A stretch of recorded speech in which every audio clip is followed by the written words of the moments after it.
Shalom. परमेश्वर की स्तुति हो कि आज फिर हम एक साथ मिले हैं। आज का जो वचन लिया है मैंने, उसका हेडिंग है शुभ समाचार सुनाने वालियों की सेना। भजन संहिता 68 और इसका 11वें वचन में लिखा है, प्रभु आज्ञा देता है तब शुभ समाचार सुनाने वालियों की बड़ी सेना हो जाती है। शुभ समाचार या सुसमाचार सुनाने वालियों की सेना, ये प्रभु आज्ञा दे रहा है। और इन दिनों में शैतान पूरी ताकत के साथ चाह रहा है कि शुभ समाचार को रोके।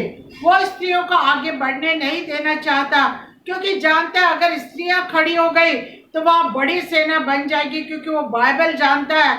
और इसलिए कुछ नादान पुरुषों को अपने वश में करके और वो उनके मुख से बाइबल के वचन सुनाकर स्त्रियों को सुसमाचार सुनाने के लिए रोक रहा है। जैसे यहाँ पर लिखा है पहला तीमुथियुस 2 और 12 वचन में, मैं कहता हूँ कि स्त्री न उपदेश करे और न पुरुष पर आज्ञा चलाए, परंतु चुपचाप रहे। पहला कुरिन्थियों 14 और 34 में लिखा है, स्त्रियां कलीसियाओं की सभा में चुप रहे, क्योंकि उन्हें बातें करने की आज्ञा नहीं, परंतु अधीन रहने की आज्ञा है। आगे 35 वचन में लिखा, क्योंकि स्त्री का कलीसिया में बातें करना लज्जा की बात है। प्रियो, यहाँ यही बातों को लेकर कुछ पुरुष वर्ग स्त्रियों को सुसमाचार सुनाने से रोक रहे।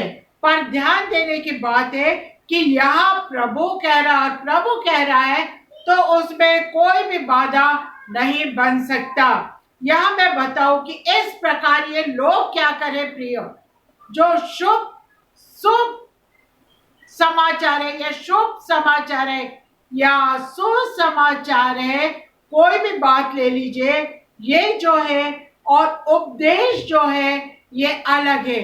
ये एक सिक्के के दो पहलू हैं, एक है सुसमाचार और दूसरा है उपदेश। और ये स्वार्थी पुरुष इसी बात को लेकर ये दोनों को एक कर स्त्रियों को रोक रहे।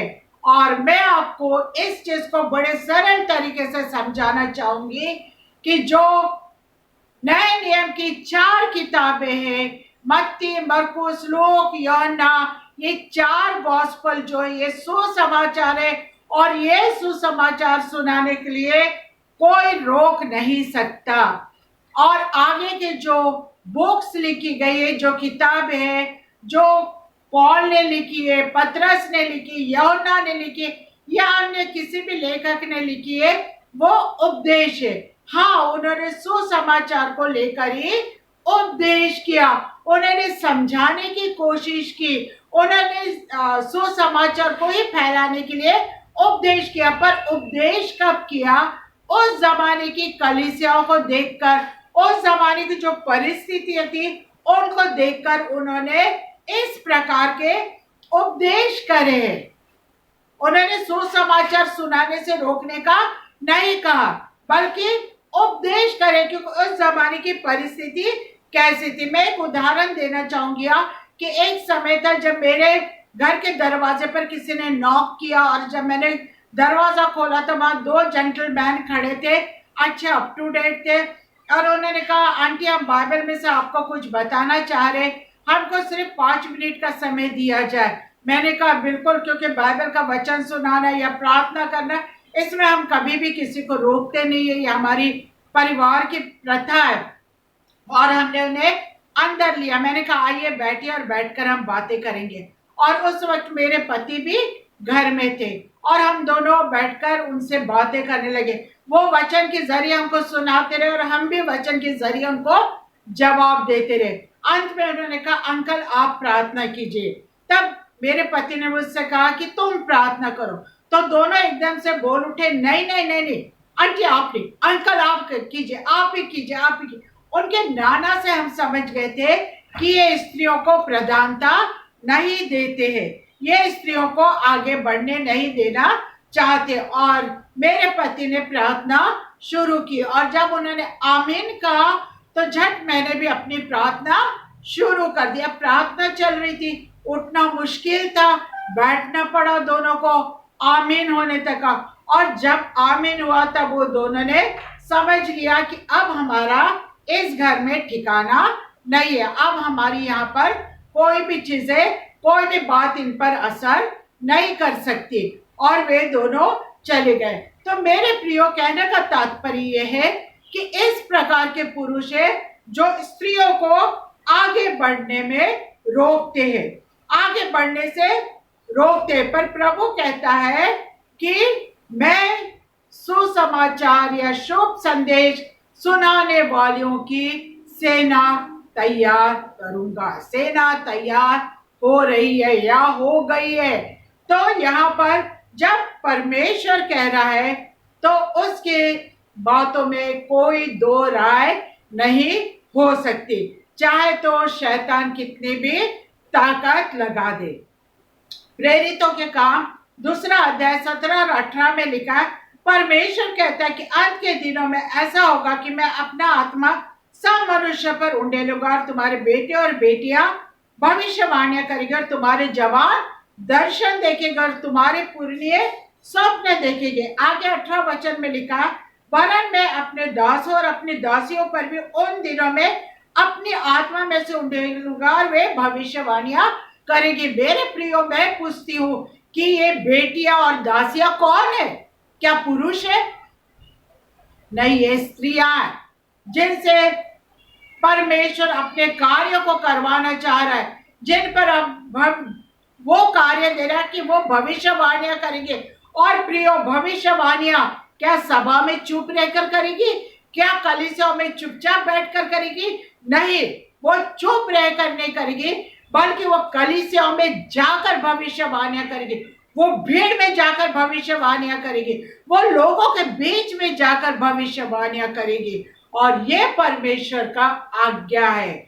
चुप रहना, स्त्रियों का चुप रहना, अर्थात संयम भी होना, शांत रहना, ये बात जरूर है। जैसा 2 तीमुथियुस इसका 2 अध्याय और 3 वचन में लिखा है, बूढ़ी स्त्रियों की चाल चलन पवित्र लोगों से हो, दोष लगाने वाली और पियक्कड़ नहीं, बल्कि अच्छी बातें सिखाने वाली। मेरे प्रियो, मैं पूछती हूँ, ये अच्छी बातें क्या है? ये अच्छी बातें मेरे प्रियो केवल और केवल सुसमाचार ही है। ये स्त्रियों ने सुसमाचार सुनाना है, चाहे वो बूढ़ी हो, चाहे जवान हो, चाहे बालक हो, चाहे कोई भी हो, इन्होंने अच्छी बात अर्थात सुसमाचार सुनाना चाहिए। रोमी 16 इसमें लिखा है कि पौलुस के साथ कितनी ही स्त्रियां, बहुत सी स्त्रियां थी जो उसके साथ सुसमाचार सुनाने का काम करती थी। God's purpose for man and women, परमेश्वर की योजना मनुष्य और स्त्री दोनों के लिए। क्योंकि हम देखते हैं कि उत्पत्ति में जब आदम और हवा को दोनों को एक सरी की आशीष दी गई, और जब उन्होंने फल खाया, मेरे प्रियो, चाहे वो पहला खाया हो चाहे बाद में खाया हो, पाप किया, फल खाकर परमेश्वर की आज्ञा को तोड़ा, और दोनों को एक सरी का परमेश्वर ने श्राप भी दिया है। परमेश्वर की नजर में कोई नर नारी नहीं है, कोई अलग नहीं है। गलतियों 3:28 में लिखा है, अब न कोई यहूदी रहा और न यूनानी, न कोई दास न स्वतंत्र, न कोई दास न स्वतंत्र, न कोई नर न नारी, क्योंकि तुम सब मसीह प्रभु में एक हो। जब वचन कहता है मसीह प्रभु में एक हो, तो हम कौन होते हैं? उसे दूर करने वाले, उसके अलग करने वाले। क्योंकि वचन कहता है, बाइबल अगर हम पढ़े तो पुराने नियम और नए नियमों में इतनी स्त्रियां थी जो प्रभु का समाचार लोगों तक फैला रही थी, जो सुसमाचार फैलाने का कार्य में सक्रिय थी। हम देखते हैं मरियम जो मूसा की बहन थी, उस वक्त जब लाल सागर से इजराइल को परमेश्वर ने बचा लाया, तब यही मरियम थी जो गा गा कर सुसमाचार प्रचार कर रही थी। पहला इतिहास 25 अध्याय 5 और 6 में हम पाते कि हेमान नाम का एक पुरुष था जिसकी 14 बेटे थे और केवल 3 बेटियां थी, और ये सब मिलकर गा गा कर झांझ सारंगी और वीणा बजाकर परमेश्वर के भवन की सेवकाई करते थे। बेटियां थी। यहाँ हम देखते हैं न्याय और चौथा अध्याय 4 और 5 में दबोरा के बारे में, जो न्याय का काम करती थी। बाराक को परमेश्वर की आज्ञा सुनाने के लिए इसी स्त्री का उपयोग किया गया था, इसी स्त्री को बोला गया था और चुना गया था, और यही स्त्री थी जो पुरुष को, बाराक नाम के पुरुष को आज्ञा सुना रही है परमेश्वर की। दूसरा राजा 22वां अध्याय, दूसरा इतिहास 34 वचन और 22 से लेकर 33 तक अगर हम पढ़े तो वहां हुल्दा नबी के बारे में हमको पढ़ने को मिलता है। ये नबी जो थी, हुल्दा नबिया जो थी, ये परमेश्वर का मुंह बनी थी और पतिव्रता थी, साथ में अपने पति के, अपने परिवार को सही ढंग से देखरेख करती थी। पर परमेश्वर के कार्य को प्रथम स्थान अपने जीवन में उसने दिया था। उसने परमेश्वर के बुलाहट को पहला स्थान अपने जीवन में दिया था। और हम देखते हैं कि इस प्रकार राजा होशिया जो था, उसके जीवन को परमेश्वर के पवित्र शास्त्र की बातें सुना सुनाकर बदल दिया गया। केवल उसका ही जीवन नहीं बल्कि समस्त देश को बदला गया, पूरे देश को परमेश्वर के पास लाया गया। ये हुल्दा नबिया थी जिसने इजराइलियों के खोए हुए विश्वास को वापस लाया। उसने लोगों का ध्यान परमेश्वर की ओर किया। ये स्त्रियां ही थी। हाँ, हम देखते हैं कि फिर मैं आपका ध्यान आकर्षित करूंगी कि सुसमाचार और उपदेश, जैसा मैंने बताया कि 4 जो बुक्स है वो सुसमाचार है, बाकी के जो लेखकों ने लिखा वो उपदेश है। इसलिए बाइबल में कई बार जब हम पढ़ते हैं सुसमाचार को छोड़कर, गॉस्पल को छोड़कर बाकी बुक पढ़ते, तो उसमें कहीं पर बहुत सी जगह में हमको विरोधाभास मिलता है। क्यों मिलता है? क्योंकि उस जमाने की परिस्थिति कैसे थी, उस लेखक ने जब लिखा, दूसरे लेखक ने लिखा, उस जमाने की परिस्थिति कैसे थी, कलीसिया कैसी थी। इसलिए मेरे प्रियो ध्यान दो, प्रभु की आज्ञा कहती है कि मैं सुसमाचार सुनाने वालियों की बड़ी सेना हो जाएगी, हो जाएगी।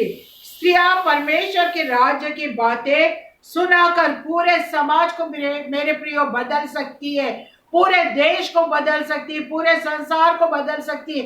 क्योंकि हम पढ़ते हैं कि बच्चे की पहली शिक्षिका उसकी माँ होती है, स्त्री होती है, बाप नहीं होता, स्त्री होती है। इसलिए स्त्रियों को, मेरे प्यारे भाइयों, स्त्रियों को सुसमाचार सुनाने से रोको मत, उनको प्रोत्साहित करो, क्योंकि प्रभु आज्ञा देता है तब शुभ समाचार सुनाने वाले की बड़ी सेना हो जाती है। और ऐसी शुभ समाचार या सुसमाचार सुनाने वाले की बड़ी सेना तैयार हो रही है। चाहे शैतान रुकावट बने, चाहे शैतान रोके, चाहे स्त्रियों के राह में कांटे बिखर दे, पर वो सेना बनकर तैयार हो रही है। क्योंकि भजन संहिता एक बार फिर मैं पढ़ना चाहूंगी, 68 और 11 वचन में लिखा, प्रभु आज्ञा देता है तब शुभ समाचार सुनाने वालों की बड़ी सेना हो जाती है। जिसके कान है प्रियो वो सुन ले, जिसके कान है वो सुन ले, क्योंकि प्रभु आज्ञा दे रहा है। और इस बात को समझने के लिए परमेश्वर आप सबकी सहायता करे, और पिता और पुत्र और पवित्र आत्मा के नाम से आमीन और आमीन और आमीन। परमेश्वर आप सबको आशीषों से मामूर करे। Praise the Lord. Thank you.